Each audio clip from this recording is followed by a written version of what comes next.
Hello everyone, hope you're doing well. It is Tech Talk time, and with the Tech Talk comes a bunch of different stuff. Basically, we've started the dev blog season, and obviously this is kind of like the busiest time of the year for War Thunder, so there's been a lot of stuff going on.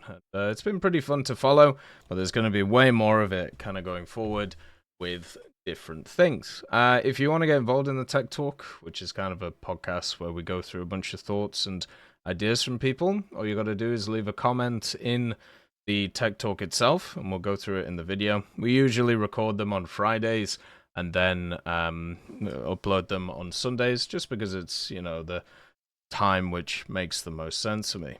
Hey, Anti-Griefer, nice to see you. But yeah, we do live stream it as well, if you are interested in that. And yeah, that's pretty much it.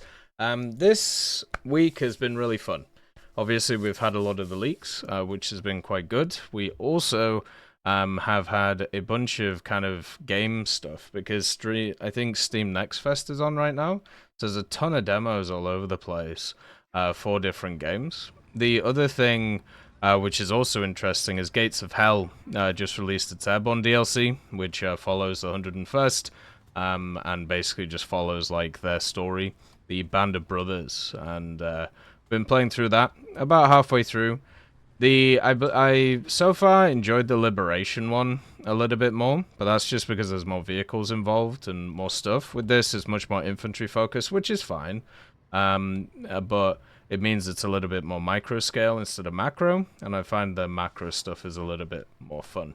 Happy Friday, Apocalypsifer. Nice to see you, man. So yeah, let's get into the tech talk, and let's see what's cracking for people. And also, since we are live streaming, if you guys have any questions or comments, obviously put them in the chat. We do live stream now on YouTube and also Twitch, and probably we'll add other stuff as well. I just need to figure out on how to get all the chats in the same place. That is kind of the toughest thing to kind of work out. So far, I haven't found like a system that actually does that, so we'll see what we can do. The first one was from TT Flap, and of course it's the timestamps. It's very kind of TT Flap to do this, and always kind for people to do them. I know it's a lot of an effort, because I'm doing it for most of the videos now, and yeah, it's lovely to see, so thank you very much for that. Merci beaucoup. How many missions are in the Airborne DLC?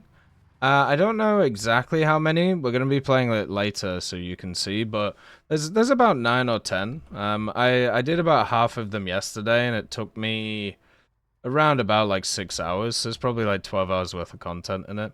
But also, of course, you have the different difficulties, you have the different, you know, setups, so I feel like there's a lot of content in it. But as I said, I just preferred the other DLC, the Liberation one. There isn't any skirmish missions, at least from what I can see from the Airborne one, so it's more like just standard missions. There's no like domination ones, whereas Liberation, like there was about like 4 skirmish ones, I think, which are technically not really like missions. They're basically just like capture the flags, right? So yeah. Whispering 2 got a new map. Have you tried it? Not yet. We're going to. We're chatting with Freeman last night about it. So we'll be playing that soon, and probably on the weekend or probably over the next period. It should be quite nice. So, and yeah, we're going to be playing a new game with Freeman on the weekend too, since we finished Trine 4. It's going to be a very busy other game time right now, just because it's the end of the battle pass and also the end of the event. So, and I've already got the coupon. Yeah, going to be quite fun. Then we have we have Matt Cooper. What would be nice to see is when you switch ammo types, it does the reload wheel and loads the different ammo you want instead of having to fire the round loaded into the breech to swap. I mean, the issue is, and this is something that's been talked about quite a lot when it comes to War Thunder. The problem you have is a lot of vehicles, once a round is loaded, you can't unload it, right? Like I know there's a lot of vehicles, like modern vehicles, that you can, you know, kind of unload the breech and put something else in, but there are way more vehicles in the game where you can't do that compared to where you can. So basically, that's their stance on it, which is it's unrealistic to do so. So why would they do it, right? Well, now the system that I've always thought would be a good system, to kind of like sort this one out, would be to have a option, which is kind of in the files. And what you do is, if you toggle it on, it doesn't let you load it doesn't let you load a shell unless you click to load it. Does that make sense? So instead of it being a situation where you're stuck with a round you don't want, you have to specifically like manually click in order to load the round. Now, since it's a toggleable option, this also means that people don't actually have to click it if they don't want to. They can just keep it kind of like how it is now, and that's fine. And, you know, I think it gives people that option to do the opposite if they want to. So that's what I would go for, personally. I think that kind of satisfies both parties. You keep kind of the realism part of it, but also at the same time, it means that people don't have to load rounds that they don't want to load. And that's also an important thing, because, you know, there's a lot of people who get annoyed at the fact that they can't swap rounds. The other way to do it is you make certain machines be able to unload rounds and other machines not be able to load rounds, and then people would just get annoyed by it because, you know, it's one of those things which is a historical thing. So the people that it benefits will like it, the people that it doesn't benefit will hate it, and yeah, it's just the standard, right? So if they just add in that other option, it fixes it, right? Am I reviewing comments or playing? I'm doing both. Ooh. Prepare the current shell on the loading tray, making it fast to load unless you change? Yeah. Yeah, so you can get like the first stage, right? Like that would be fine. Like those types of ideas would work. Instead of the other side of things, which is literally, yeah, unfortunately unrealistic, and they've said no to in the past. So yeah, it just wouldn't work. Then we have King James. I totally had someone shoot me through a solid wall the other day. I don't know if it was just latency correction being weird or what, but the kill cam definitely showed the shot going through a solid wall. Yeah, that kind of sucks. There are certain... So the classic example of this, and this is like... I've seen people say some outrageous things over the years about stuff like this. Because this ties into that kind of like game knowledge thing, and some people get super antsy about it. Like they talk about how, oh well, it's just something that you learn, and you know it's an advantage that you get as a veteran that you know these things. But the issue that comes into a lot of maps. What? The issue that you have in a lot of maps is the fact that the best example I can give is on that like cargo port map. So on cargo port, there are cargo containers that you can shoot through, and there are cargo containers that you can't shoot through, right? Generally, the difference between them is generally the difference between these two things. The only real difference is the fact that they are like slightly different colored, or that they have slight differences between how they look, right?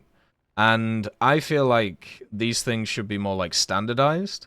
So therefore, even if you're like a new player, you can understand, okay, I can shoot through that or I can't shoot through that. But that's not always the case. It also can depend on the round, right? Like the penetration of the round. Like with heat, it's going to explode on the thing, right? But if you use something like AP with pretty good penetration, it's going to kind of go through it. The one thing I actually really enjoyed with the M6120S, because if you didn't know, the M6120S gets the mega round. It gets a really, really powerful round. And what was really fun about it, I wasn't even aiming at me there. The one thing that's really fun about it is people will like sit behind targets and like dead carcasses or whatever, and because it's the M829A1 or A2, you can just shoot through that target and still hit them. It happened multiple times, and I had a few people get annoyed about it because they were like, how can you do that? And it's like, well, the round just has so much pen, it just goes straight through, right? Hey, Tashir, nice to see you. So, yeah, it's one of those things that you kind of have to learn about, but also it could just be a desync thing. Like, when I, nowadays, in ground, I got very sick of playing on the European servers, where I usually get about 160, 170 ping. On RU servers, I usually get around like 190, 200. And usually it's fine, like at this BR, like where I'm playing here, it's okay.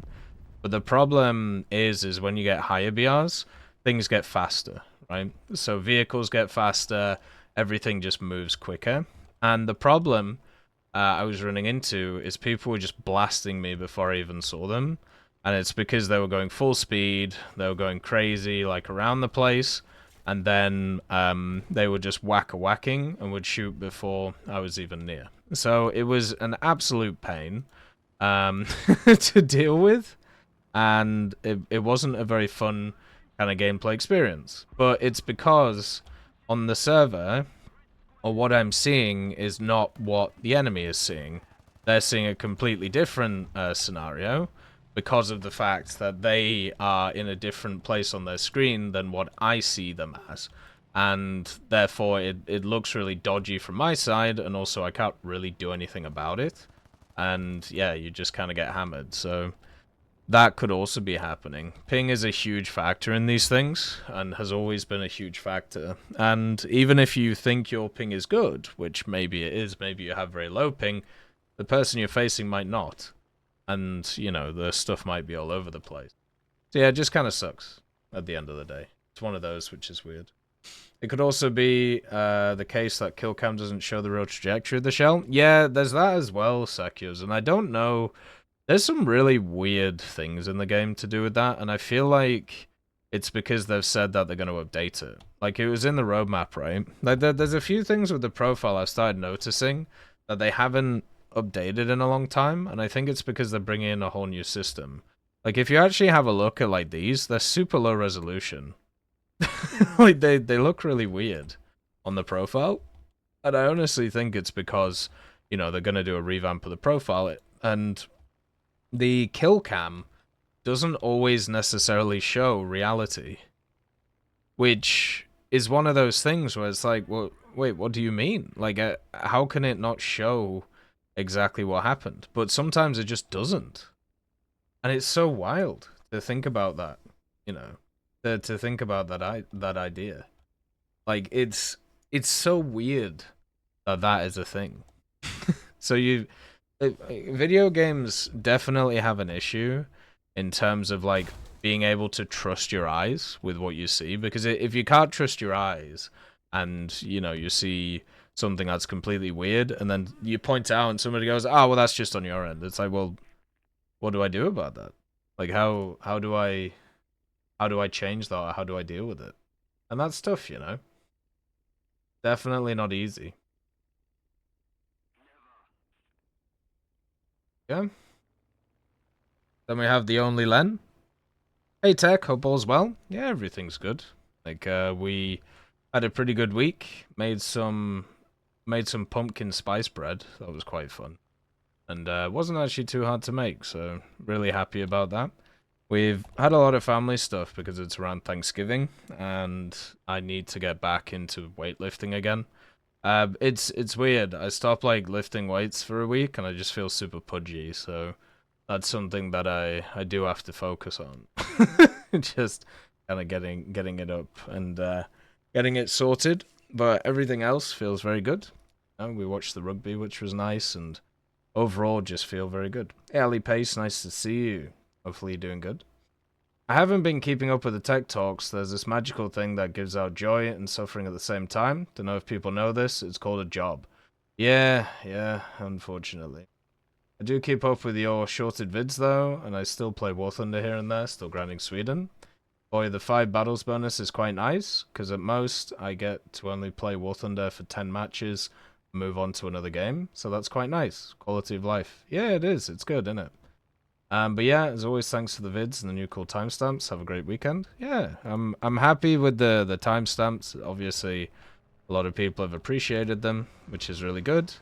The extra effort is annoying, but it's something that is worth it in the end to do. So I'm happy that something that people are using.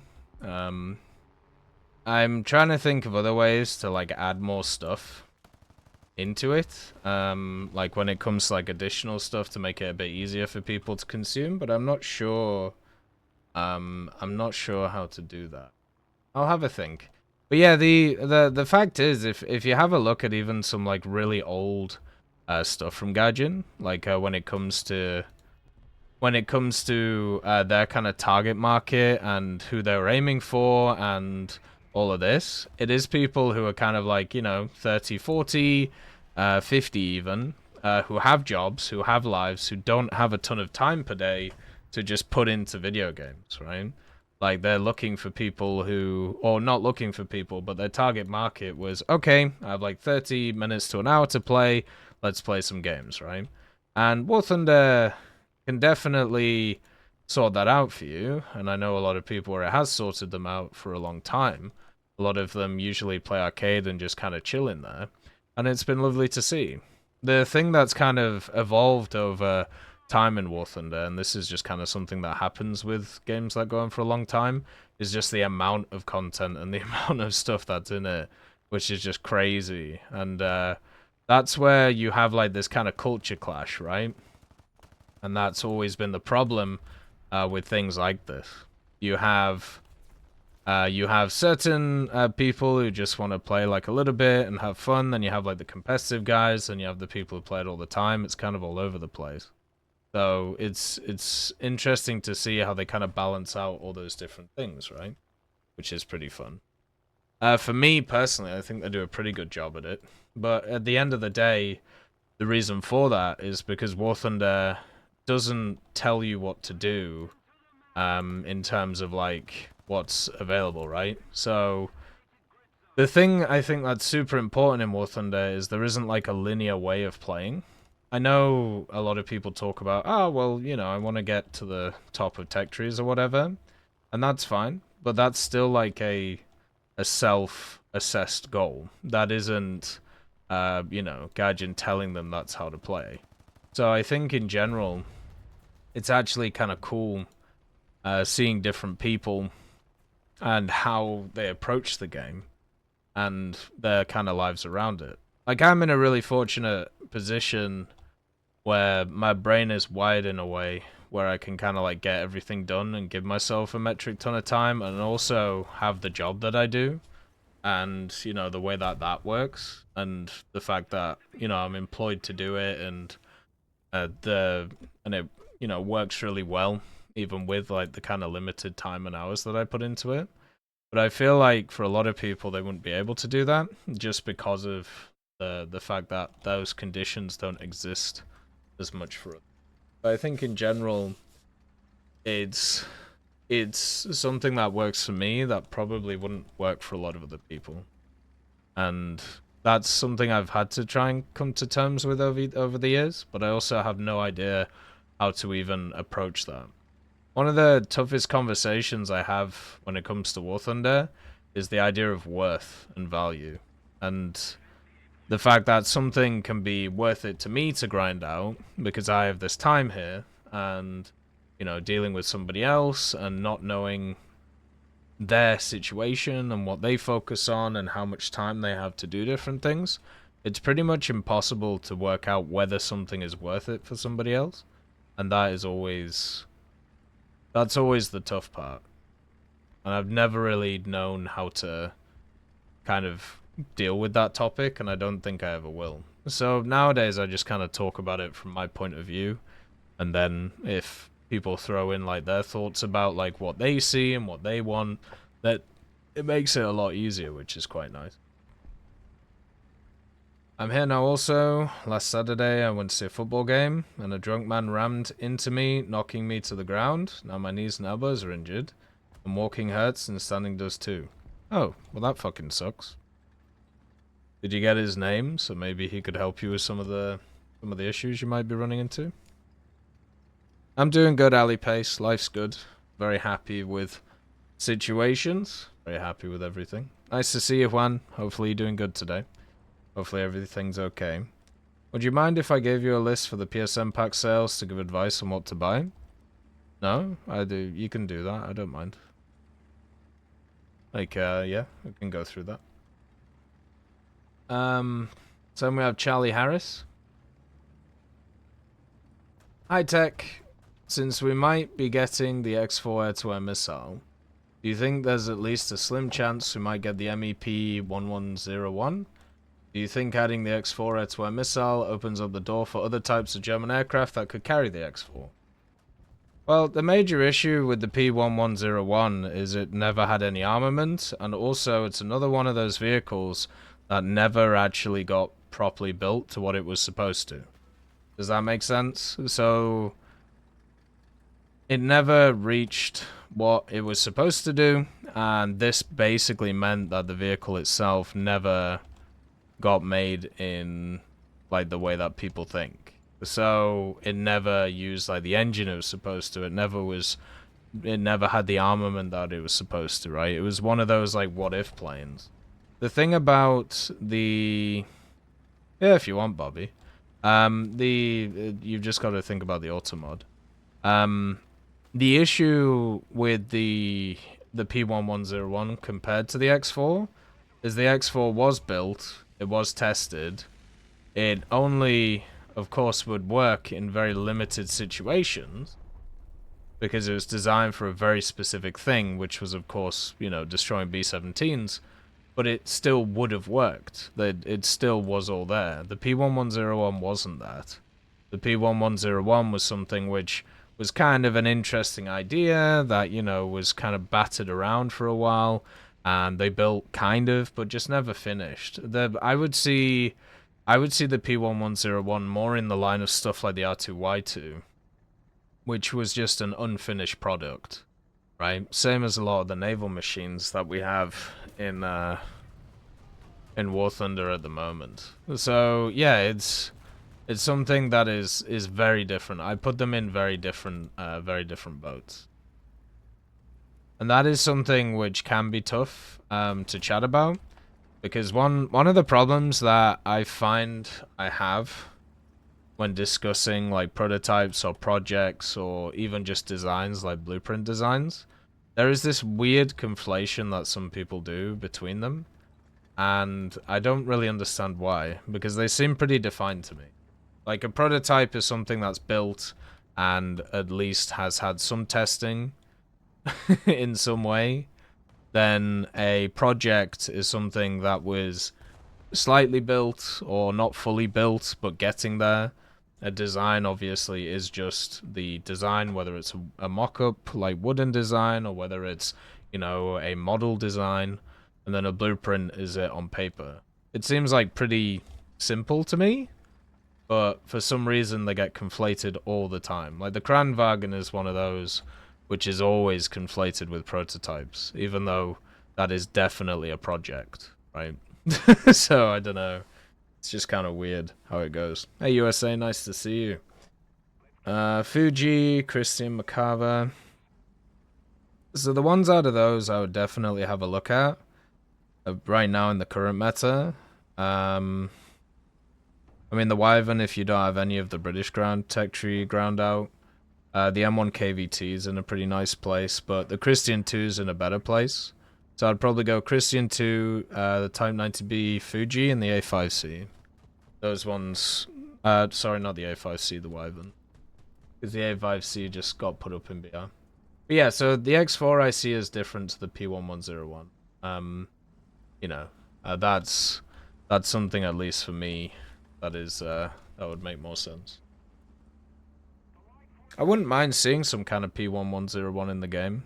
It's kind of like in the same position as the Lerva, though, where it's like, which one do you pick? Like, which engine do you pick? Which armament do you pick? All of those different things. Surprised we never saw any of the crazy... we never saw any of the crazy 262s. Was it like the HG series? That one always seemed kind of odd. But yeah, they never turned up. Maybe in the future, who knows? A5C got put up in BR, but it also got 4 napalm, so I could destroy 2 bases and 2 magics. Yeah, but that plane you need to be in a nice position to be able to use the magics, right? Because its flight model isn't the best, so it kind of sucks. Then we have Salsa Yaman. I was bored, so I crunched some numbers for the event grinding time and thought the numbers were interesting. Let's do this. I skimmed through your streams of the last ground vehicle event for the PLZ. I made sure to subtract times and you took breaks or AFK during the match. I counted over 357,000 score in nearly 34 hours. Also skimmed through your boxer grinding screens and counted 534,000 score in 37 hours. For this event, you scored 14.4k per hour compared to 10.5k per hour last time. A 37% more efficient grind. The PLZ grind was probably even worse for you, because I only looked through the first 5 streams, and after that the event fatigue ramps up and slows you down. If I recall correctly, you uncharacteristically gave up on the coupon grind for the PLZ. Hello. Averaged out, the PLZ coupon would have taken you close to 57 hours to get 600k. The box coupon would take you about 51 hours to get 750k. This event requires more score, yet at your rate you get it done in less time. What do you think is different this time around? For you, that helped you score significantly faster. How did you adjust your mindset and or motivation? So, first of all, there's 2 major factors, right? So it isn't really about motivation or mindset. The first factor, because of the way that I play the game, I play based around spading vehicles, right? So if at the time I'm playing crap vehicles, or vehicles that aren't as, let's say, in the meta compared to other ones, the grind gets significantly harder. So War Thunder as a game, the harder or the worse the vehicle is, the harder the grind is, right? That's just kind of how it works, because you do less stuff on the map, you aren't able to do as much around the place. So if we have a think about the vehicles that I've spaded during this event, so Leopard 2A4, I did 2 Leopard 2A4s, I did a T-72M, so you're talking about, at the time, 2 10-3 lineups, Sweden and German, super strong, 9-3 Germany as well, not as strong, but still very strong, even before the BR changes. I spaded all the Magaks, which once again are higher ranked vehicles, and we did pretty well in them. You know, getting 2-1, 3-1 KDs, and also having very high win rates, surprisingly, just because of the meta. And then there was also something else that I spaded that I don't actually remember. So I'm sure that was also something that was also good. So I focused. Oh yeah, the AMX-40, right? So we did the AMX-42. So that's a lot of MBTs, and MBTs are usually the set of vehicles that are very powerful, right? And that's what we saw from playing those ones. So that's the first factor. The first factor, it doesn't have a lot to do with like motivation or anything like that. Thank you for the membership, another Foxboy. Thank you for supporting the channel. It's very much appreciated. Thank you very much. Merci beaucoup. But yeah, so the first one is that it's the vehicles that I'm spading at the time. And if you have a look at the ones that I spaded while playing that PLZ stream, they weren't a bunch of MBTs. I was playing a bunch of ass, if I remember correctly, because there was a few different vehicles like SBHs that I just don't vibe with that I was playing, and those are usually the weakest of the vehicles that I play, just because I'm just not very good with them. So that's the first factor. The second factor was with the Boxer event. There's been a period of time where there was 2 naval events basically in a row, and I was grinding out the battle pass. I played a bunch of aviation because there was an aviation event. I haven't actually played ground in ages. because of the way that I approach the game, which is through like event structure and battle pass stuff. So with the Boxer event, I didn't really have to worry about the battle pass because I'd already got a lot of it done. So I was already kind of like on the back end, just like doing the little things that were needed. I didn't have to worry too much about special tasks or like min-maxing those. I didn't have to worry about like challenges because, you know, they were coming anyway while I was doing it. So pretty much I could just focus on the vehicles themselves, and that's kind of how I have enjoyed the game the most. Whereas with stuff like the PLZ grind and with stuff like other grinds, that's not always, you know, the case. That's not always something that's available for me to do. So I wouldn't class it as a motivation thing. I would class it as a switching of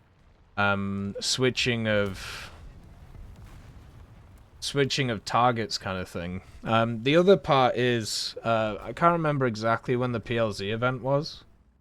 Let's see. Does anybody remember when the PLZ event was? It was earlier this year, right? I can quickly have a look. It was the PLZ 83-130.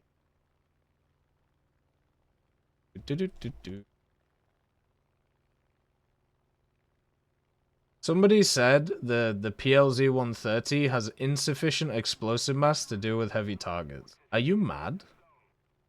What are you talking about? Yeah, so the PLZ 83-130 event started out in April and went into May, right? I'm pretty sure.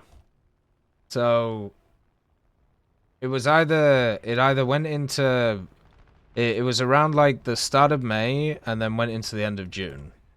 Oh, sorry, the start of May and then ended like end of May or start of June. So that's update season, right? That's the season where there's a bunch of dev blogs, there's dev servers, there's a bunch of stuff to focus on, outside of just playing the game, right? So for me, this Boxer event, there wasn't any updates, you know, there wasn't any dev blogs, there wasn't the battle pass stuff, so I could literally just play that and that's it. And that is kind of probably the main reason why, for me, my score was so much higher. Because one of the problems I have now, in terms of War Thunder, and just because of how much the game has kind of like expanded over time, is there's always a million things to focus on. Like there's always like per day 3 or 4 things. Like today, we had the pages of history, we have the pages of history, we have the mark for the event to get the Boxer. And then if I wasn't at 150 on the battle pass, right? I would still have the dailies to do. I'd still have the specials to do. And then since it's the weekend, sometimes you even get like the holiday stuff on top of it. So you get like little things to get a decal or whatever. So there's multiple things per day to even focus on. But during the Boxer event, there hasn't really been a lot. Because they're saving a lot of it for, you know, they're saving a lot of it for the anniversary event, which is pretty cool. So what you're seeing during this event is just me being me, instead of having to focus on a bunch of other stuff. That's pretty much it. That's probably why it's a lot higher. But also, the vehicles I was playing were a lot stronger. And that helps a ton. Hey, Crippling Depression, nice to see you. The idea is, for example, that you're playing America Rank 3 Ground, and you research Rank 3 Ground across the board, like Germany Rank 3, USSR Rank 3, etc. Think it would unlock the tech tree faster? It would definitely. I mean, technically, it would unlock the tech trees 10 times as fast, because basically there are 10 tech trees. The question I have to ask you is, what do you lose for that? So if you're able to research stuff across the board with one specific nation, would you get 1/10 of the research across the board? So you divide it by 10 and put it into the nations? Or how would you keep the progression the same? Then we have Islam. Good old Islam Zayod. I've been loving the Chinese tech tree, but the ZTZ-96 is too goddamn slow to be historically accurate. Oh my god. The ZTZ-96 is too goddamn slow. Is that historically accurate? Do you think that should be changed? The 96 has basically the same mobility as all of those vehicles, doesn't it? At least when I played it. Like when it comes to comparing it to like the T64, T72 kind of deal, they're basically the same. Like I don't see them as having crazy different mobility things. So I think overall, yeah, I don't really see a problem with it. The issue with those vehicles is not really their forward mobility. It's the fact that once you're in a battle, you're in the bloody battle, and that does my head in. Like it basically means that you're in a rough position in terms of what you're doing. That sucks. That part is really annoying. Because if you're playing like something like a Leopard or a Challenger or anything like that, if you make a mistake, you can reverse, right? You can get out of there. Whereas with those, it isn't as easy.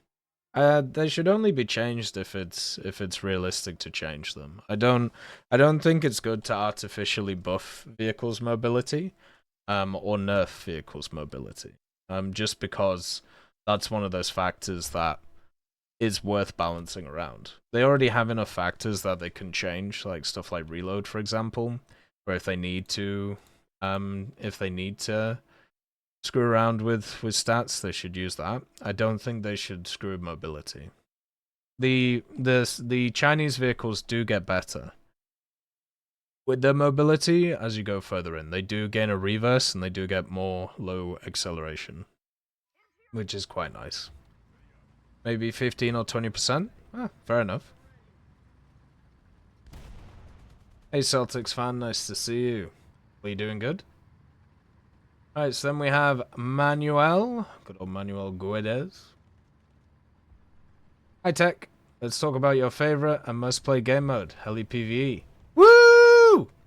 I've recently returned to play it to take advantage of the nation bonuses and spade helis for CAS in Ground RB. Typically, PvE would be humans versus bots competing for victory. Typically, yeah. But in Heli PvE, it's not so. The mode is so unbalanced that everyone who plays it gets a 100% win rate. The main issue spading helis in this mode is the high number of players in each team. There can be 4 up to 10 human players. If someone quits, it can be replaced during the battle by another player. At any moment, when there are 6+ players competing for targets, I just J out because it becomes a waste of time. It becomes a waste of time, considering the score for the amount of time played. Another issue is the matchmaker. It's based on the BR range. That means that when I play a heli ranked 9.7, it is always placed in a battle rating between 9.7 and 11.7. I had several battles where I was completing with heli 6 BRs above mine. That means that my heli with 4 missiles with maximum 3.5 kilometer range is competing with helis with 16 missiles with 8 kilometer range. It's so fun. Why is there this BR range matchmaking? What's the point of it? Hey Tugnuts, nice to see you, man. Hopefully you're doing good. Yeah, I'm doing well. The docket for today is Tech Talk, Market Distinction, Pages of History, and also finishing the Gates of Hell DLC. So that's the main things we're focusing on. Usually when you have such expanded BR ranges, first of all, I think that's copied from the PvP stuff, right? So they just kind of copied it over. The other thing is the fact there's just not enough players in there to justify it. And this is something that you see in the PV... You see this in the PvE air assault stuff, right? Isn't like air assault something like 11.0 to 13.7 or something ridiculous in terms of it? So it's just something which is kind of insane in terms of what it is. I might be wrong about that. It might be something else. But I know one of the areas just has a ridiculously high amount of a BR range. And it's just because of the amount of people queuing to play it. Like, the more people queuing to play it, the more they can reduce the BR range, and then Bob's your uncle, right? But that's not something that is possible because there's just not enough people doing it. So the more people who do it, the shorter the BR ranges get. And I do agree there is a problem with heli PvE, but it isn't a problem with the PvE game mode. It's actually a problem with helis just in general. Like, the differences that they have is too extreme between what they have for their actual weapon systems, and that means that they should actually have more brackets in those areas just because of that fact. You can't balance a game mode at all if you don't, you know, change it up at least a little bit in terms of what you see as AI things, because it's just going to benefit the ones that are able to like power grind it the most and then go from there. Yeah, in air PvE it's 6.7 to 12.7. So basically you can be in a Spitfire and you get like an F-15 on your team. Like, it's nuts. Let's see. Yeah, there you go. 6.7 to 12.7. And this one is 8.3 plus. So it's just because not enough people are playing the modes. Like, the more people that play the modes, the easier it gets. And that's pretty much it. But as I said, since it's a PvE setting, I do think they should have different BR brackets, especially since the difference between this and like this is insane. And that's the same for every nation, right? It's very silly the way that it works, fortunately. Hopefully they can have a rethink about that stuff. So we have Away with You, Vile Beggar. Hello, Tech, with everyone reading, and welcome to an episode of It Exists in Real Life, so Gaijin should add it. In today's episode, Historically and Realistically Accurate Modes, Part 5. No worries, it's just well spaced. Alright. One of the most underwhelming mechanics, Weather Mechanics Part 1. One of the most underwhelming mechanics we have in the game, but is very important in real life, is the weather. This is true both in ancient times and the present day. The weather can make the difference between a successful and unsuccessful mission. Yet the weather in the game is usually meant as a visual change and at worst a slight inconvenience. Obviously this will all change with Update Realism. We'll introduce the realistic upsides and downsides of weather and make sure that people fully understand the in-real-life situation the militaries of the past and present had to go through. The weather effects will have different levels of intensity, and those levels will influence the way weather influences the game. First, you have rainy weather. Rain is one of the most important elements that can make or break a military operation. In Update Realism, it will go from simply drizzle to a more powerful torrential rain. The aspects affected by rain are as follows: mobility, drizzle, and torrents. And it goes through them all. Am I going to the right place here? Jeez. Probably pay a bit of attention. Mobility, rain will produce mud and lower the friction of any surface, thus depending on the level it can lead to low levels of mud that can make you slip, or extremely muddy terrain can lead your... Alright, let's just scout a few guys before we continue with this. Do something for the team.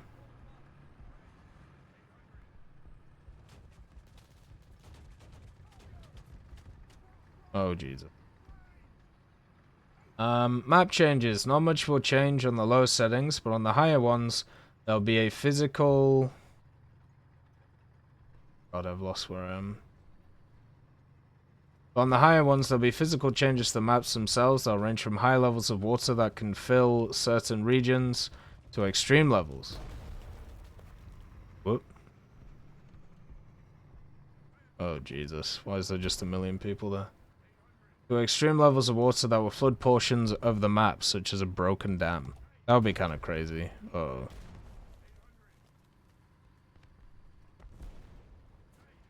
Here we go. Sunny weather. On the other hand, will affect the game in different ways depending on the level ranging from sunny to Saharan summer sun. Map changes will be the exact opposite of the rainy ones, thus high levels of heat will range from making certain snowy maps even more into more verdant ones, to make certain rivers disappear and removing any soft surfaces from the map. You know, people would actually enjoy that. Ground crew changes. The heat will not affect the game in... The heat will not affect the vehicles as much as it will affect the crew, and thus will add a new mechanic, heat strokes. That will depend on heat level and can lead to spring sun, current iteration of the sun, summer sun. Here the crew will go from a slight heat-related discomfort to a full-blown heat stroke that will lower their health to orange status until you seek water or shadow where the crew will slowly recover. This effect cannot be healed conventionally. That would be so annoying. Can you imagine?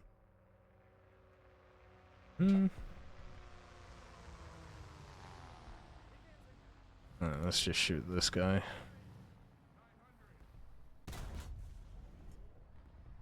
Damn. Burning oil. The heat will affect the vehicle in one aspect, that is the oil overheating. The more the vehicle is used, thus, depending on the level, it can lead to current iteration of the sun. Here, the more you push your vehicle, the faster the oil will heat up, encouraging players to play smart instead of unrealistically moving at max speed the entire duration of the game, pretty much implementing the overcharge mechanic from Earth's ground vehicles. Like the wet mechanic? Overcharge. With this, we reach the conclusion of part 1 of our presentation. Be careful on your drive home and have a good one. Hey Abby, nice to see you.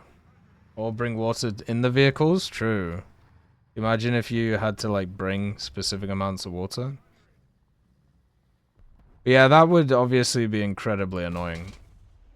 You remember that time where a lot of survival games, like I think DayZ popularized it, where DayZ started like doing the whole, you need to like look after every single vital in the world. It reminded me of those games that were around in the 90s, where you would have to, where you had like specific areas or specific things that you had to look after, and then if you like made an option, it would lower one and increase another one. It was such a mess to deal with.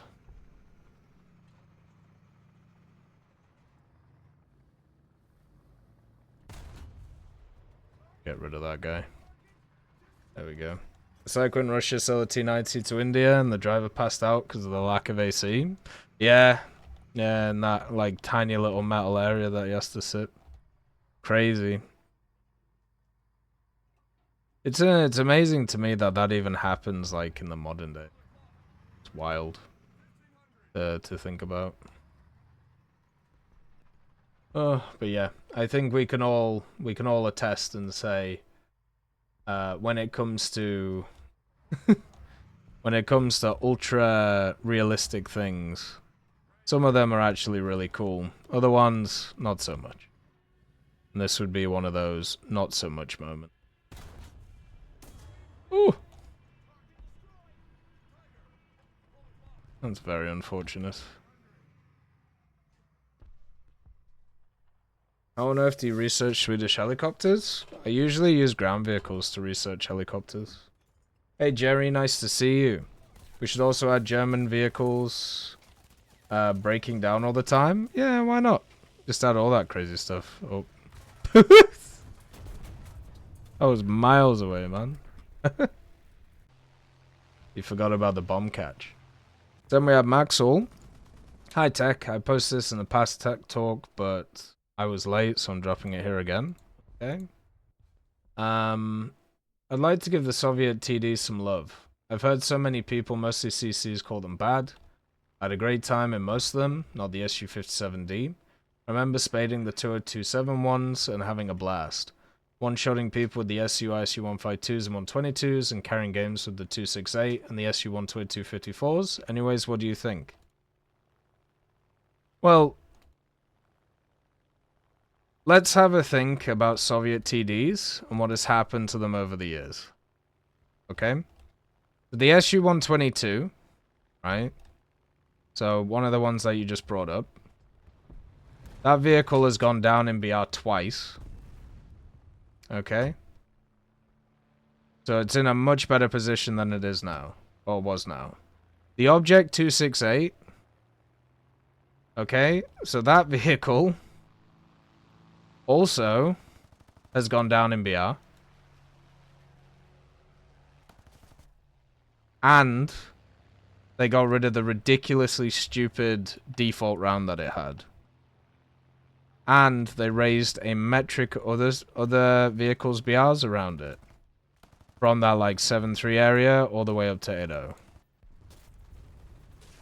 So basically, those two vehicles, which are in quite nice positions nowadays, were not in nice positions previously. Then the SU-122, that's also gone down in BR. The SU-57 has also gone down in BR. So all of those vehicles that people detested and didn't like playing, they all went down in BR because they were bad, right? So that's something that you have to take into account when looking at these types of things. It isn't the fact that, you know, maybe nowadays people like them a lot more because they're in much better positions than they were previously. But the reason people didn't like them before, including myself, is because they were at and in positions where they were horrific. Now, they are in better positions. I still wouldn't really like to play them that much. I still don't think they're very good.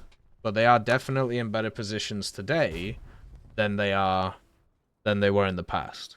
Stuff like the SU-85, still very fun. You know, it's got a good chassis, generally feels pretty nice to use. Yeah. Stuff like the ASU-57, which is technically a tank destroyer, that one's really fun too. There are a lot of them that are really enjoyable. But stuff like the SU-152s and the ISU-152s, they were vehicles that once again went down in BR. And also, they're still casemates. They still have the problems that they had previously, but they also got access to overpressure as a mechanic, which buffed the hell out of them, meaning that you didn't have to actually aim on targets, you just had to penetrate them, which is what happens with those vehicles now. So before, you would shoot around and it would go through another vehicle and it wouldn't kill it, right? Because it would just pen and then just go straight through and not do enough. Now, if that happens, it doesn't matter. You overpressure the target. So, it's just better for you, right? That's basically why. They've done a metric ton of changes over the years to make those vehicles a lot better than what they were for, you know? I was looking at random tanks on the game, and my god, the UDES 20 is a weird-ass one. Yeah. Yeah, there's a lot of weird stuff come out of Sweden. They have some very interesting ideas, but they also have some weird terrains. But yeah, so that's pretty much why. The SU-122-54 is very good. I really like that. It's quite nice. Then we have Katyusha. Hey Tech, just going to follow up on my last comment about ground sim and some ideas I have to make it more playable. 1. Switch the available vehicles in the two matchmakers to be based on BR rotation instead of what is now and where it's based on, well, nothing. I have no idea how Gaijin makes the presets for ground sim, since the PT-7657, which is 8.3, meets the regular PT-76B, which is 5.3. It's neither historical nor balanced, so we should be switching a rotating BR system. For example, one day the available BRs is 4757 and 10.011.0.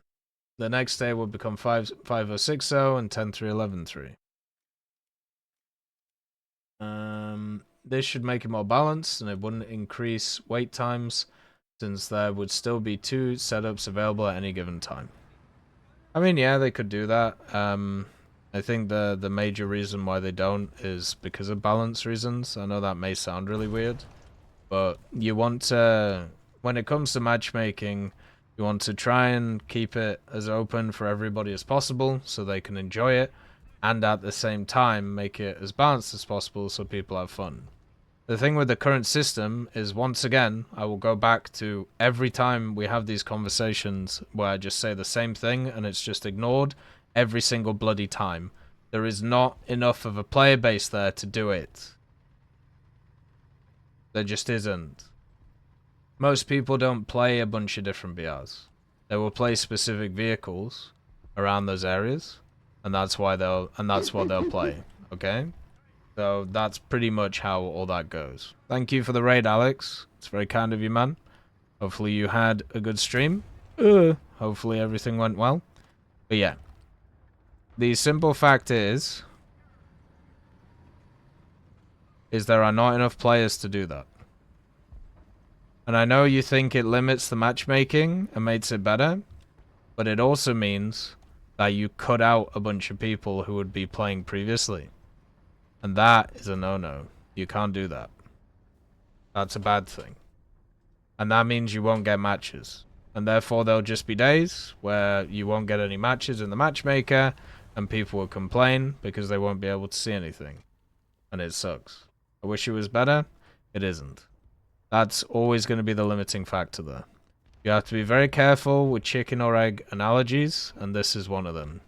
Because if you make a because they've tried that in the past, by the way, like their system that you're talking about. So they've tried it. They tried it for multiple weekends on end. If you switch over to that system, you can make it so nobody can ever find matches, and you can fundamentally break the game. Because nobody will be able to play. So yeah. You gotta be super careful with that. Super duper careful. Hey Sarsalator, nice to see you. Nice to see you, Rowie. Hopefully everything's okay. So much time spent in Hellcato that you've unlocked a golden one? Yeah, it's pretty cool, isn't it? Look at it. Still waiting for the fun crew. Number 2, introduce a system where the low BR vehicles within the current BR rotation get to spawn in at the start of the battle, where the higher BR vehicles unlock as the battle goes on. So maybe you spawn in the T-34-85 at the start, and after about 10 minutes the IS-244 unlocks for you to use. This should give people a reason to use all the vehicles instead of only using the ones with the highest BR current setup. Should give people a reason to do that, yeah, but if you have a person who only wants to play the IS-2 1944, you've now limited them from playing once again. So now, what you've done is you've added 2 setups in a row, which limit a person from playing what they want to play. So if you do that, right? If you do that, you now have you've now not just made it harder to find matches, you're now getting to the like impossible part.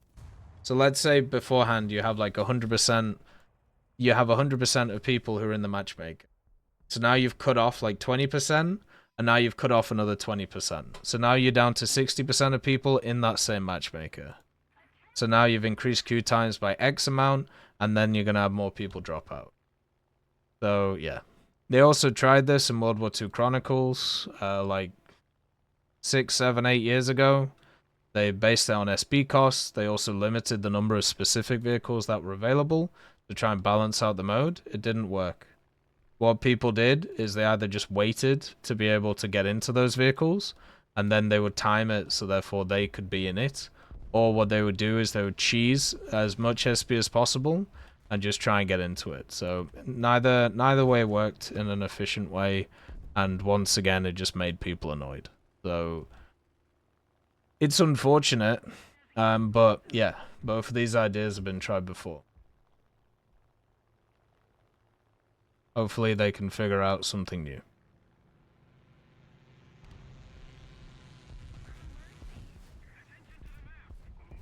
There we go. There's the ersatz. Number 3, to solve the issue of copy-paste vehicles in Simulator. I know you previously suggested to make camos more identifiable, but then people would just bush themselves up or cover themselves in decals instead. We can make it so Simulator Matchmaker is based on operator nation rather than tech tree nations. So, for example, World War II era Italy would be on the Axis side. Right. World War II era Italy would be on the Axis side, while post-war Italy, with its allied equipment, would be on the Allied side. Same goes for East Germany, being on the Eastern Bloc side, and Taiwan being on the Western Bloc side. If two nations within the same lineup contradict each other, then the player won't be allowed into the matchmaker until the contradicting nation is removed from the lineup. Right, so once again, this is another limiter to people getting into matches, when the problem we're having already in Simulator is people not queuing up for matches because they play other game modes instead, right? So all 3 of these suggestions would increase queue times because there'd be less people who want to get involved, because you're limiting what they're allowed to use, which obviously isn't great for them. Jesus Christ, that took a lot of shots there. So yeah, kind of sucks. But the interesting thing about stuff like that is what do you base it on? Do you base it on technology or time? Because I'm guessing the idea would be to base it on time, right? Because Italy obviously got their Hellcats after the war, kind of. Because of course you had the Italians who were fighting for the Allied side post, 1942-43. But you also had the fascist Italians fighting for the Axis side in 1943-44. So, like, how do we do that? It's so, like, I don't know, it becomes very confusing very quickly. Because the Italians did use Allied vehicles during the Second World War for the Allied side. Right? So how do we do that? Like how do we work that one out? It's very, very confusing. I mean, what they really should do is just remove them. If we're gonna go to this like effort and like do all of these changes and bring in like all of these like different rules in order to play, just get rid of them out of the matchmaker. If that is the problem, right? Because we're already limiting like what people can play like 3 times over. So just do it a 4th time, right? Like if we're not worried about people not playing or getting to play what they want to play, just remove them from the pool. Wouldn't that just be a better idea? Just get rid of them. Yes, ads on the Allied side, yeah. Yeah, surely that should be just something that's done. Instead of having these conversations about all of these rules to add, like, to it. And that's generally how I see a lot of these things. Like, usually you want pretty simple solutions to these things, because if you don't do simple solutions, people get confused and then just stop playing. So, and all of these add an extra layer to people, where they have to work out what they want to play and how they're allowed to play it. That probably won't work. But yeah, why not? Give it a go. As I said, they've given point 1 and 2 a go already. Point 3 they haven't. Yeah, why not? See what happens. Great thing about Sim is because hardly anybody plays it, you can use it as a guinea pig area. Whether that's, positive or negative, still the case. It still exists, so why not? Then we have Fozzie Canada. Could you explain or make a video in the near future on what all there is for controller players in ground modes? Getting slowly kind of annoying that they don't seem to have a issue perfectly hitting you while flying across the map. for some odd reason, instantly know which building you're behind, engine off, and then they can get in an aircraft and can't hit broadside of a barn. Well, in controller doesn't get aim assist in Warfare. This is unlike a lot of other games where usually there's some kind of aim assist. Like in Enlisted, I believe there's an aim assist. And also in like Call of Duty and stuff like that. In War Thunder, you don't get an aim assist. The only thing that you get is you get to target aircraft before you can see them. So basically, in like realistic, it shows you like the little like square that's around an aircraft, and then you can kind of auto follow it. But from a ground perspective, they don't get like any of that. So I don't see that as a huge thing. For aircraft or for anti-air stuff, it's required because otherwise they would just never hit anything. And that's one of those things that I'm generally fine with. I know a lot of people find it a lot of people find it abusive, and they find it something that is kind of untenable for them, that they have to fight against, like this kind of like little auto aim thing. But for me, a controller in War Thunder has so many disadvantages compared to a mouse and keyboard. Like them having a little advantage in that way, it doesn't really bother me. Like it's not something that's gonna make or break my the way it's all set up. Like one of the things that I think it's super important, and this was one of the things that happened a lot in Call of Duty. You would have people who would constantly talk about how broken it was to controllers to play the game, right? And how, oh, they have this aim assist and it's super powerful and it's crazy. And then you get people who would actually try the controller and you realize there are like multiple things. There are multiple things that are there to kind of get in the way of that. So yeah, I generally, controller is so much better. Sorry, keyboard and mouse is so much better than controller. Having slight advantages in places is fine. It really doesn't matter. Like, it can be annoying in those micro moments, but overall it's fine. Because if I made a video like that, I'd have to play with a controller for a week, and then I'd have to show the whole thing, and then not really much. Then we have Total Clown. Recently with the BMP-2M, I overpressured an MBT by hitting its roof machine gun. Yeah, that'll happen, unfortunately. The BMP-2M overpressures stuff in a really stupid way, and, you know, we talked about overpressure last time and how annoying it is. I was playing through the Magacs, and I finally spaded all the Magacs, by the way. So they're all done. All finitoed, which is fantastic. And I found something with this Magac, the 7C. So you know how armored it is? Look at this armor. Isn't this armor amazing? Oh my god. Look, composite screen. Ooh. So yeah, it's got good old composite screen armor. So look at this. Because I got overpressured in a really stupid place. And I was like, what is going on? So here's the protection map for the 3OF26, which is the standard HE round that T-72s use. So you can shoot it here. Somehow that overpressures it. You can shoot it here. Somehow this also overpressures it.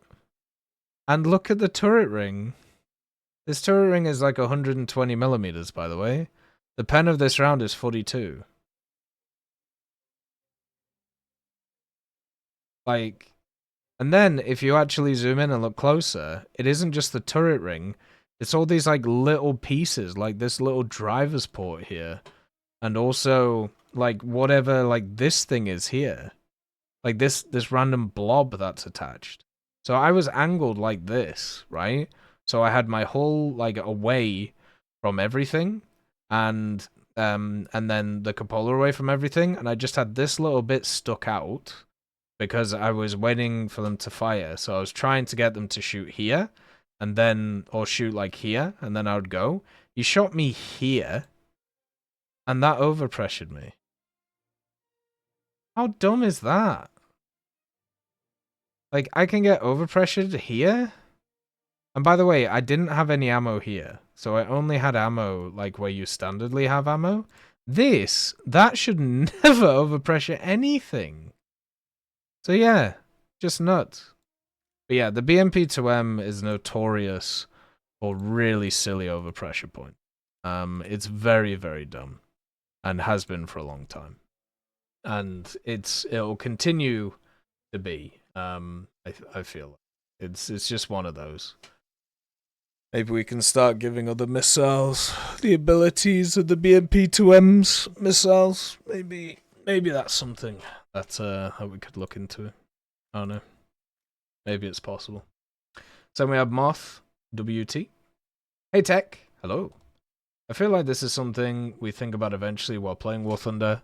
When there is a top tier meta, everyone sticks to it, then a year or so goes by and it's completely different and or nothing really changes. There are just new vehicles. Do you think this now will ever fix some of the lead problems for the future? Like the under-tiered Abrams or the over-tiered 2S38? The spam ram and or their exceedingly over-tiered or under-tiered vehicles mechanics? I know this is a difficult question, so I don't mind if you skip this one. No, it's not that difficult. So they do like a decent chunk of BR changes and like reward changes and things like that. This year they have been very lax on the BR changes stuff. In terms of the BR changes, the last ones that we got before like the kind of ground decompression, which is something that should have happened a long time ago, by the way. The last time we got any was April 2024. So there's only really been like 2 big BR changes this year, and that's tiny.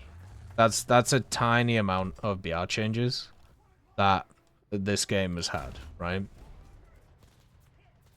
So, and I think it's fair to say there has been multiple changes to this game over those periods, including like all of the updated kind of DMs and all of that crap that they've added that have fundamentally changed how a lot of these vehicles have worked. So the idea that there shouldn't be more BR changes is just kind of crazy. I would like them, instead of doing these like big sweeping brand changes that they do, I'd rather they target specific areas sometimes and then just focus on there. So instead of like just doing the little micro changes, you don't have to do like huge macro changes all the time. Just go, okay, this vehicle is obviously a problem. Hello. Let's just deal with it quickly, right? Hey Teddy, nice to see you. But that's something that they have done sometimes in the past when it's been absolutely egregious, like with the Harrier GR1. But a lot of the time they don't. A lot of the time they just leave them. And that kind of sucks. And then the one thing I cannot sit by and just be like, yep, this is a fine system, right? Because I actually think the BR system as a whole is fantastic. It means that you're able to, you know, get pretty good matchmaking, and also at the same time, you get games pretty quick. It's a system that's kind of stood the test of time and done really, really well, right? The major problem with it is, as I said, not making changes quick enough, and also the fact that they were going to up tier the 2S38, and they said, oh well, we're not going to do it yet because we're going to bring in an updated model for it and we want to see how it's affected. Yeah, but you know your current data shows it's overpowered, right? Yeah. But we're going to bring in a new model and we want to see what happens. No, motherfucker. What you do is you up BR it, and then you add in the new model, so it stops terrorizing before it has that new model, and then you see where it sits after that. And that's the problem right there. The problem with this whole situation is they try and be a little bit too cutesy with certain things. The other one, right? The other one which is like this as well is the Fox in the last like set of BR changes. We're not going to put it up because of the fact that we think, well, we're going to nerf the APDS. Ooh. It's like, okay, That sounds good. So we're gonna nerf the APDS. Nice. It's been what, a week, 2 weeks? And they also haven't said when they're gonna do it. Or you're gonna keep it at the same BR. Even though it's the reason why it's staying at the same BR, right? Why can't you put it up where it's supposed to be, and then bring in the change, and then put it down again? It's not as if it takes a lot of time to do these things. And then you might be able to figure out, with a few stats, if it actually works at its BR. So far, there are only 2 BR changes, less than half the average of the previous 4 years. Exactly. They just haven't hardly done any BR changes this year. It's very confusing. There was an interview I heard from the creative director, or the old creative director of World of Tanks, because I'm pretty sure he's the dude who turned around and did the whole, oh well, you know, he basically did the posts about like the invasion of Ukraine being good and all that stuff, and so he got let go. But one of the things he said is from implementing a vehicle and to balancing it, like quote unquote, or getting enough data to fully balance it, it takes 6 months. Because you have the early birds who like play it straight away. Usually they're more of like the high skilled people or people who are just really dedicated for that specific vehicle. So you have their stats, but then it takes time for other people to kind of turn up and play those things too as you go along. And once those types of stats start coming in, then you can start like actually seeing what the vehicle is actually fully capable of and what it's supposed to be able to do, right? And then you have to balance stuff based on that. Well, some vehicles, at least in War Thunder, have been in the game for ages, and they're still very much in very oppressive positions and incredibly good. So still waiting for enough data in order to tell them what to do. I don't know who or what has changed in terms of the way that they deal with this stuff. Like in terms of who is in the decision-making process for balancing things. But whoever it is has made the system, which used to be there, in my opinion, worse. Just because of the frequency issue. The frequency is incredibly important with these things to keep stuff fresh. So yeah, I don't really know what's going on. But I think they should definitely experiment with the idea of just changing in a BR bracket like a few vehicles, instead of doing the grand sweeping changes all the time that only happen over a very, very small period. So that to me would be something to focus on. And hopefully that will help. Hopefully that will mean that the problem vehicles are not as much of a problem anymore. Because you won't have to kind of sit there and wait for 6 months for them to be moved. And then they only get moved one BR bracket and it doesn't make a difference. Hey J-Man, nice to see you. They should add Norwegian or Danish subtree in Sweden if it's just copy-paste. Well, they will do, because, you know, there are Danish and Swedish people who want to see the thing. I'm sure they'll find one unique vehicle. That's kind of like how these work. Then we have Johannes Heiner. Not a big question, but how do you make it so your battleship main guns fire offset? Have a good day. You too. So there's this thing called ranging fire in the options. If you go to controls and then naval, you have ranging shot right here. So all you have to do to fire them offset is you just hold that button down and they'll fire in a sequence. And then after they've fired once in a sequence, you can just hold down your primary fire, and then there you go. It's gonna be done. The only time this doesn't work for a vehicle is if there is a gun which is is if there's a gun which is broken or out of sequence, and then you're gonna have to reset the sequence. But yeah, that's pretty much how you do it. Hey Bobby, nice to see you. So yeah, just use ranging shot, you'll be good. So we have Islam again. Why people on the internet say that British food is not good? Is it that bad? Well, it's just a meme. Like, it's just a meme because it's a meme for a few reasons. Because Britain has had a big cultural influence on a lot of places, but everybody focuses on the food because the food is like one of those things that's really obvious to look at, and because a lot of British food looks basically like slop because it's just stews and like pies and things like that. It's really easy just to be like, oh, that looks like shit, mate. Like, you conquered the world and you didn't use their spices. Haha, very funny. But a lot of British food, especially if you stem it from the Second World War, where a lot of, stuff was kind of popularized in the stews and the, kind of like the big beefy meals. It's all basically like brown mush. But it tastes really good.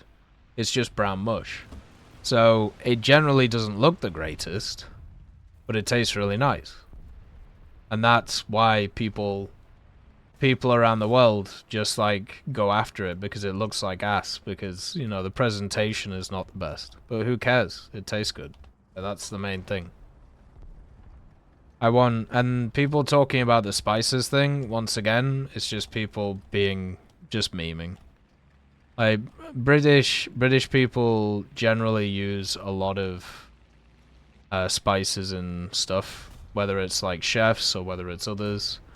But normally, because of the meme, the ones which are popularized are people like K, and K is really not the gold standard for what is British cooking. Yeah, that's the other thing, Bob, as well, right? It's just like presentation. Like most of the food that I had when I was growing up. Thanks, boss. Most of the food that I had growing up just looked like slop. But it was like meat, it had gravy in it, it had a bunch of veg in it. It was mostly like stews, right? Like that's what I was kind of brought up on. Just like warm stews with like mashed potato or some kind of carbohydrate, and that was pretty much like 80-90% of the meals. Or you would make like pies, which would have the same filling. I think also originates historically because Britain had rationing after the Second World War. Britain had rationing in the Second World War till 1954. So while other countries developed their elaborate dishes, British food was lacking behind. Yeah, it could be that. That's probably why a lot of British food is super simplistic as well. One of the big ones, at least in terms of, as I said, British food, a lot of the like famous desserts or like famous food nowadays is from that period of time where there was a lot of scarcity. So therefore you have like really weird combinations of ingredients. But they generally taste good, but once again, they don't look the best. And because they were from a time of scarcity, they're just kind of weird for people to think about. But honestly, just like every food in the world, the main thing to do with it is to give it a go. Like, try and make some of the things and you'll realize they taste really good. It's just the fact that people meme on it because it's easy to meme on, and because once again, what usually people do is they meme on things that they know about, and nobody knows about like Moroccan food in Europe or America or Malaysian food or like any of these different places. And there are so many countries that are new in the world stage right now, like the way that they're set up. The way that they're set up. Like if you think about like China, if you think about Japan, you think about America, the way that they're governed is like super young compared to a lot of Europe. So it's nowhere near It's kind of like standard in terms of culinary stuff as well. It's just all over the place. But yeah, that's more of a deeper topic. To kind of go for. Yeah. Like teeth? Well, teeth's also just a meme. Luckily nowadays you can just go to Turkey and get some perlers. So all good. Get some of those hair transplants at the same time. Then we have King James. Sounds like an echo chamber moderation system to me. Oh, for the forum thing? Yeah, it definitely is. Like the way it's set up. It basically gives power users a say in what goes on. And that can be positive, but it also can be incredibly negative. I've talked about it in the past when it comes to these things. I think the best way to do most of these things is you have two systems, you know, and it all comes down to who you pick, but usually areas are pretty good at self-moderating, but they don't need powers to self-moderate. Because once you add in powers to the mix, the powers start actually causing friction between people. I've always much preferred like the discussions to happen between, and then, you know, you basically have some that phase in and some that phase out. I think the way that the forums do it on War Thunder is a way to basically mean that you don't need a bunch of moderators to deal with stuff, and therefore it's just easier to do, but it just creates some horrific situations. And it's not positive, not at all. Very much not a fan of the system. The other part of it, which I think is also really important. Oh, did you see that? That was weird. The other part of it that is also pretty important, in terms of the like moderation thing, is it just means that no new ideas turn up. So everything's just the same. Very dull. What is this skin? What do you mean? It's gold. You don't like gold? Gold. I just like chilling.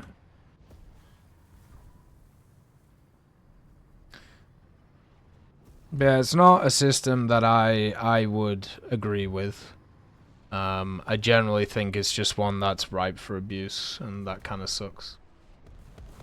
So hopefully they change it in the future. Don't think they will though. We'll see. There's always a chance. Then we have organic chemistry. We have organic chemistry junkie.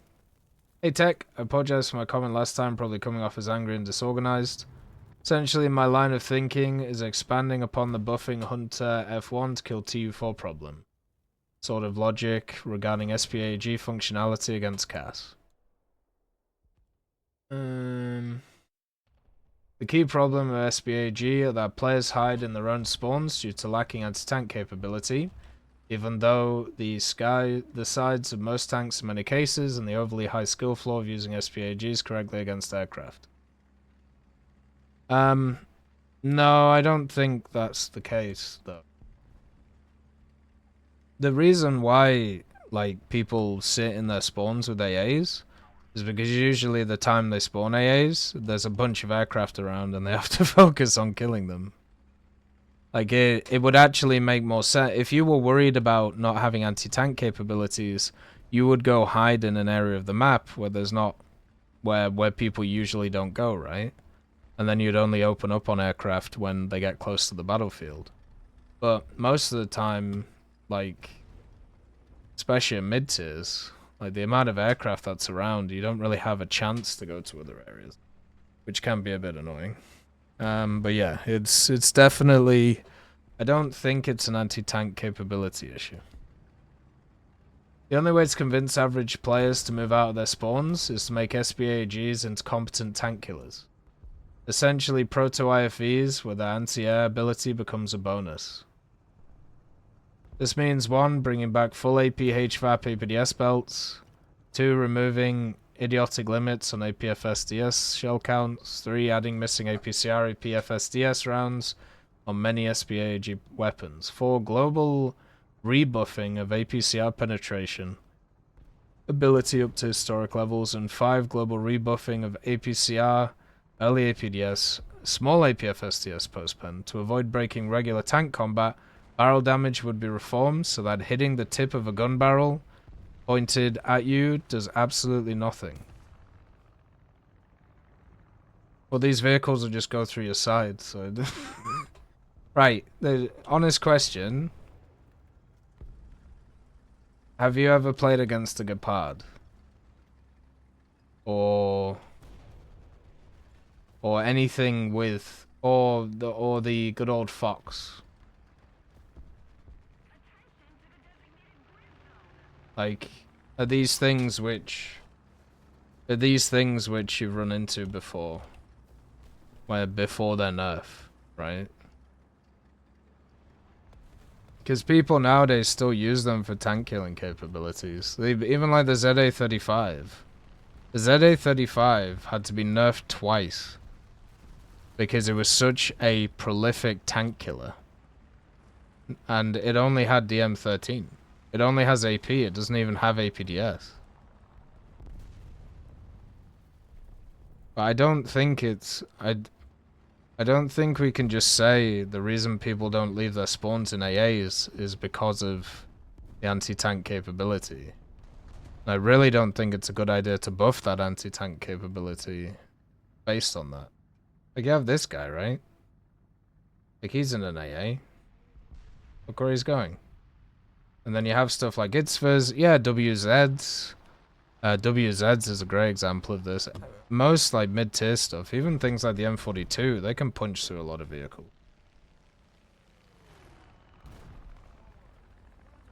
But yeah, the simple fact is, if you decide to do that, you've basically got rid of using a bunch of other things. But yeah, I don't know. I think it would be better just to do the opposite. Especially after playing a lot of 9.3 to 10.3 recently with the autocannon light tanks. It's been really annoying facing them. And the AAs that they spawn in secondly. Addressing the overly high skill floor of SPAG is only doable by giving them short-range lead indicators based on crew skills and training. From 10 to 15 kilometers. This would also apply to radar SPAGs when the radar is turned off. Commander-mounted machine guns, all heavy AA currently used as TDs, and all SPHs when using HVT rounds would also get this. So lead markers. This lead marker only showing up at short range, thus teaches the average player where and when to shoot.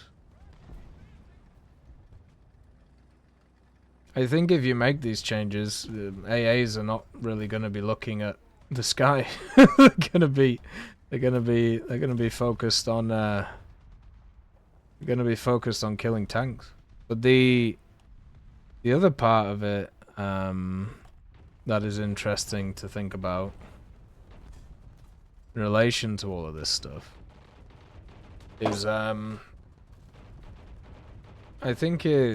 don't think we need to make like some unrealistic changes to do this. I think what is actually more interesting would be to give people more of a training arena where they can improve these things. Instead of, you know, making it easier in the battle itself. I think they've actually done a pretty cool step forward in terms of these things. One of them, which was really cool, was of course the little kind of training, missions that they have. So you can learn all the mechanics. But what if you had like a Counter-Strike style or FPS style? Okay, here's like a room, or here's an area where you're with your AA. You can kind of sit there with the AA, and then what you can do is you can work out. Oh, here you are with the AA. You can now like just have a bunch of like vehicles around the place that fly overhead, all different ones, and then you have to target them. and kind of use it as like a gun game where, or not a gun game, but like a practice simulator where you're able to test out a bunch of stuff over and over again. Like, I think that would be really cool. I could easily do stuff like that. And then you could just spawn any AA into the area, and it'll give you all the types of vehicles that are around from yours, and then you can just get used to shooting at them. I think generally that would be better, instead of making AAs basically a pseudo multi-role everything. Because then you'd have to increase their SP costs, and you'd have to do a bunch of other things, and it would just cause a big ruckus. I don't know. When the Puma was a lot lower BR than it was, when certain AAs were incredibly powerful compared to what they are now, they were so frustrating to play because there was no counterplay. You needed insanely quick reactions, and even to a point of like where if you didn't have a good PC, or if you didn't have a good laptop, or even if you're on console, your frame rate would just die. in terms of you know, what you had to deal with, because you just wouldn't have any frames to deal with what's in front of you, which is just kind of crazy. Yeah, I don't know. I think it's better to teach instead of just give people tools to just hammer. Whenever we've seen it in the past, where they've given like access to just bigger and better things for vehicles, they just get stronger and stronger, instead of like people learning different ways to play. They just improve. So I'm not sure. SPAGs thus become a better vehicle class instead of a throwaway last resort one. All SPAGs would effectively resemble the 2S38 in utility and flexibility. It goes without question that BRs would change across the board for them. Oh god. Woo! That BRs would change across the board for them, and their SP costs would also go up with their increased usefulness. Well okay, so my thoughts on a Gruberg is it's cool to see, but I don't really see it being that useful in the game. Incredibly limited vehicle. I feel like if you want to try and sell a point to players, saying that every SPAA will basically become a pseudo 2S38 would make people run for the hills. I personally don't think it is good for War Thunder to have a ton of autocannon, crazy rapid fire vehicles wandering around the place. As a person who's played a lot with stuff like the Puma, the Baglet, the 2S38, even like the HSTVL to a lower level, like these are all vehicles that I've played and spaded and gone through, right? They're not very fun to play against. They're quite enjoyable to play because you can pull off some absolutely insane stuff, especially with the Puma and the 2S38. But the idea that people would want to play against those things, that is the tough part. Because it isn't fun. As a person who has recently played and spaded 393 Magacs while playing against 2S38s, Pumas before the BR changes, and also constantly facing stuff like the Baglet Panzer, it is not enjoyable at all. Because you just see flashes all over the place. You need to like set up the guns properly, and that's very hard to do because a lot of the time you can't see what you're shooting at because of the flashes now. Because of the graphical updates they've done. And if you screw up one shot, well, you're just dead. Whereas the other person can just and eventually something will go through. And that's what used to happen a lot with AAs back in the day. The Sergeant York was notorious for it. Still does it, by the way. Where the Sergeant York, sometimes it will just be blasting you in the front, and it will randomly just pen you. Why? Don't know. Just does. And you get overpressured from the round. Crazy, innit? That isn't enjoyable to play against. You don't feel like you've been beaten. You feel like somebody has just racked up, held down a button, and annihilated. Right? It's kind of like in an FPS if they made a super accurate, like, massive machine gun, and then somebody just walks around holding down the trigger. And you have a sniper rifle, and you have to precisely shoot him, and if you don't shoot him, you're just gonna get wailed on. If you have, like, not great ping, or if you have, you know, something which is out there as kind of like a little factor, you're just gonna die. Like, and that you cannot do anything about it. And it just sucks. So then everybody will just start wandering around in these crazy AAs, and they'll just it'll just become a game where everyone's just running around with autocannons. So it's whoever shoots first wins. That would be wild. Like that would basically make the game like an FPS. I'm not a huge fan of that, if I'm honest. Not a huge fan. I'm okay with the idea of support vehicles, especially with SPAAs, since a lot of them are a lot lower in SP cost than other vehicles that are around the place. So they're supposed to be a counter to what you see. They're not supposed to, you know, take over the game and do crazy stuff. But the idea of bringing in a bunch of changes and then afterwards you would have to rebalance everything, you'd have to move around their BRs, you'd have to move around their SP costs, you would have to do all of these things. This is a lot of work over 1, 2, 3, 4 years of just turbulence in order to get to a point where you basically already at with light tanks. It just seems weird to me. I don't know why that would be advocated for. I don't know.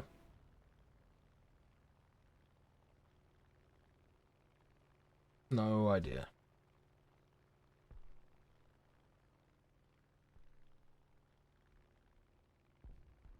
Happy Friday, Peter the Great. Nice to see you, man. Hopefully you're doing good.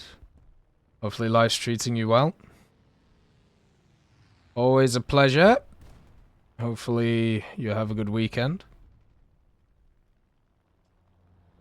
Hopefully it goes well for you. God damn it. 2 terrible bombs. Then we have Jerry. I don't think that the PTZ-89 should have gone up in the BR changes.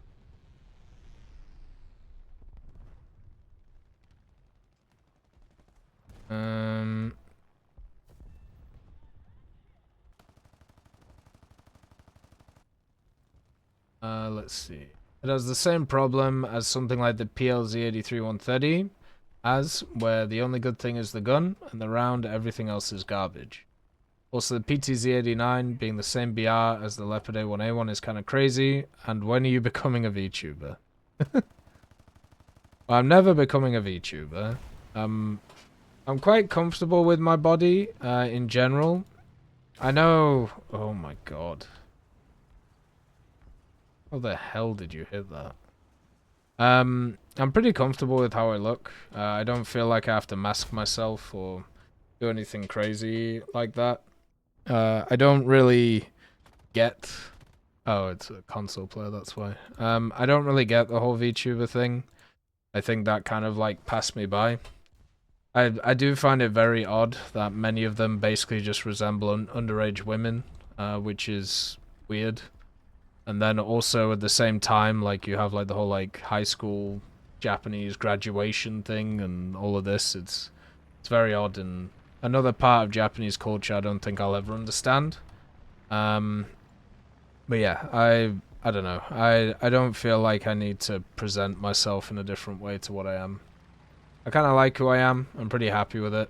And I would find it very, very dull to create like a huge persona around me and have to put in a ton of work to do all these different things. And I just can't be bothered. Like, it's... imagine the amount of time it would take to do something like that. And then also at the end of the day not be happy with it because I'm just lying to myself. I don't know how people do it. I just don't get it. I get the idea is it's like an act, right? So you have like your persona and then you have this thing. But the stuff that you do is just weird. Yeah, I don't know why the PTZ went up. Though all those vehicles all have the same fundamental issues for me. And it's just that they're just too big and they just don't have any armor.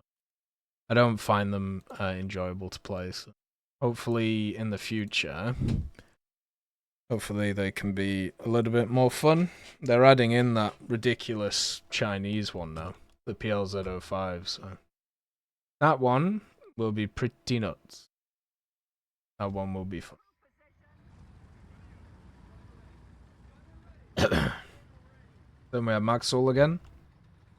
Hi Tech, a friend gave me a GPU to use for a while, so now I can play War Thunder. The rest of the PC needs to go though, but it's okay for me. Now that I can actually play the game, I might buy premium or something. I've been thinking about buying the T54E2. I know it's not as good as the E1, but it looks pretty. If I can get it at a better price, I might do.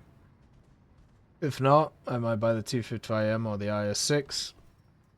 Or a high tier premium like the Leopard 2A4 since I have the 2PL. Yeah, I mean the sales are coming up soon, right? So you can make some decisions around that. It'd be quite nice.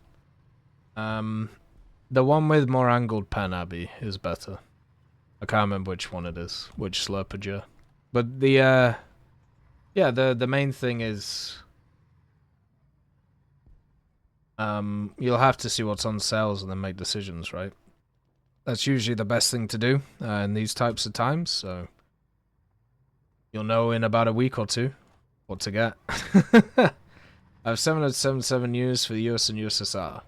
The 7.0 lineups started to feel good, great even. The M46 and T92 feel great. I kind of hate the T95 though. T95 is just too slow, and people just barrel it. The 273s for the US are good too. For the USSR, the 7.0 tanks feel great. I love the 268. I skipped 7.3 and I use the IS-3, 4 and T-54 at 7.7 and they feel fun. I myself have been making modifications on the IS-2 tank model and I'm very much in the Soviet heavy tank mood. Nice. Yeah, the Soviet heavy tanks are really fun. It's one of those that you can't really get mad at all. They feel nice and they work well, so it's one of those things that's really good. Like, in general,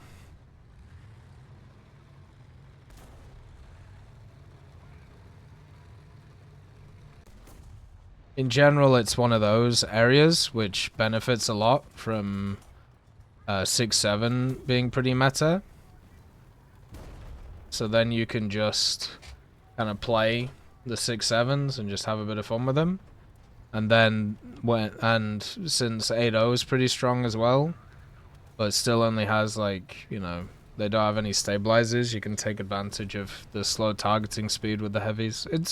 The vehicles around that BR are, like, very underrated in my opinion. I think they're actually pretty good. I don't think they're in a bad space or anything.